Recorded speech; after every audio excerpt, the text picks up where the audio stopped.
আইনজীবী বিকাশ রঞ্জন ভট্টাচার্য সহ জুনিয়র আইনজীবীদের প্রতি আক্রমণের ঘটনায় তীব্র প্রতিবাদ জানিয়ে ধিক্কার জানালেন এআইএলইউ কোচবিহার জেলা কমিটি। মঙ্গলবার দুপুরে কোচবিহার জেলা আদালতের সামনে তারা এই ধিক্কার মিছিলে শামিল হন।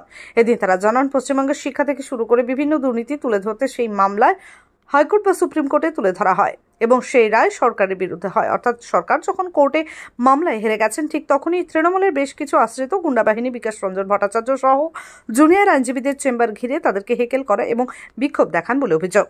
আর এই বিরুদ্ধে গোটা রাজ্যের পাশাপাশি কোচবিহারেও তীব্র প্রতিবাদ জানিয়ে ধিক্কার মিছিল করলেন তারা।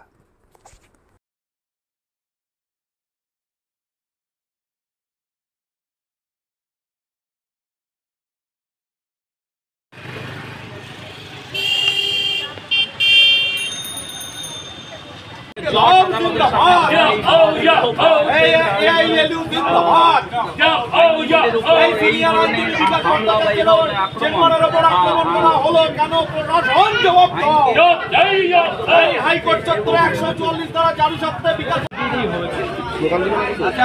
হাত ঢুকাইস না ভাই, হাত ঢুকাইস না সুবি জিন্দাবাদ, হাত ঢুকাইস না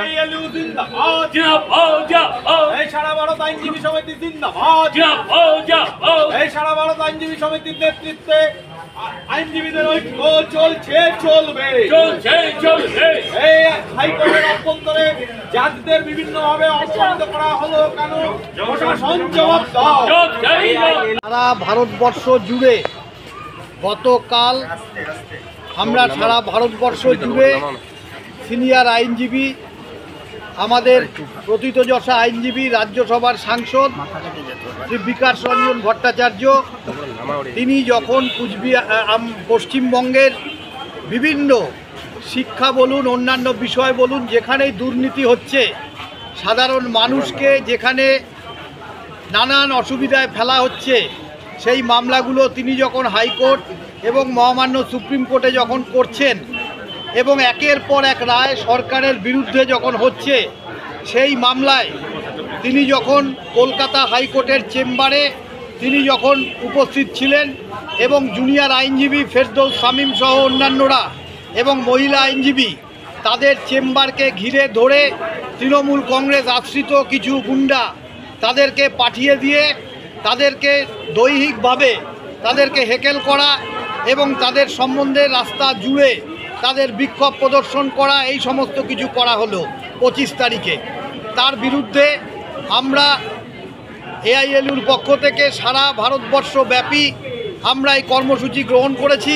তার অঙ্গ হিসাবে আজকে কুচবিহারেও এই কর্মসূচি আমরা করছি এবং আমরা চাই যারা এই ধরনের হুলিগানিজম করলেন, যারা কোর্টের অভ্যন্তরে দাঁড়িয়ে কোর্টে কেউ এক পক্ষে থাকবে, কেউ অন্য পক্ষে থাকবে, কেউ মামলা জিতলে তাদের দিকে যদি এইভাবে সরকারি মদতে এবং সেইভাবে তাদেরকে পাঠিয়ে দিয়ে গুন্ডামি করা, এর বিরুদ্ধে আমরা এআইএলইউর পক্ষ থেকে একদিকে যেমন আইনগত ব্যবস্থা এটাও যেমন আমাদের চলবে, পাশাপাশি আমরা গণতান্ত্রিকভাবে আন্দোলনের মধ্যে দিয়েও সারা ভারতবর্ষ জুড়ে যে ঘটনা কোনোদিন ঘটেনি, যে একজন আইনজীবী মামলা করে জেতার পর তার উপরে আক্রমণ হচ্ছে, যারা মামলা করেছেন তাদের উপর আক্রমণ হচ্ছে, তার বিরুদ্ধে সারা পশ্চিমবঙ্গ, সারা ভারতবর্ষ ব্যাপী আমাদের এই কর্মসূচি চলছে। আগামী দিনে ইতিমধ্যেই শতপ্রণোদিত হয়ে মহামান্য হাইকোর্টের প্রধান বিচারপতি মামলা শুরু করেছেন, ক্রিমিনাল মামলা, এবং ফুটেজে যাদেরকে পাওয়া যাচ্ছে তাদের বিরুদ্ধে মামলা করা হবে, তাদেরকে গ্রেপ্তার করার জন্য নির্দেশ দিয়েছেন এবং আমরাও কুচবিহারে আজকে এর বিরুদ্ধে প্রতিবাদ কর্মসূচিতে সামিল হয়েছি এবং আগামী দিনে আমরা এই ঘটনার যদি পুনরাবৃত্তি ঘটে বা যে ঘটনা ঘটেছে তার বিরুদ্ধে সরকারিভাবে যদি কোনো ব্যবস্থা না নেওয়া হয়, তাহলে সারা রাজ্য জুড়ে, সারা দেশ জুড়ে এই ঘটনা আমরা আরও আন্দোলনের তীব্রতা আমরা আরও বাড়াব। আমার নাম পার্শ্ববর্তী সেন। সন্দীপ অটো লাইনে চলছে ধামাকা অফার, মাত্র 99,600 টাকায় গ্ল্যামার ক্লাসিক এখন অন রোড। এছাড়াও 1 টাকা ফাইন্যান্স, 0 ডাউন পেমেন্ট করে গাড়ি এখন হাতের মুঠোয়। এছাড়াও রয়েছে যে কোনো কোম্পানির গাড়ি ন্যায্য মূল্যে এক্সচেঞ্জ করার সুযোগ। এছাড়াও একাধিক অফার। তাই আজই চলে আসুন সন্দীপ অটো লাইনে, ঠিকানা পিএম রোড, কোচবিহার। বিশদে জানতে কল করুন 9832077848 অথবা 9289922698। এই নম্বরে।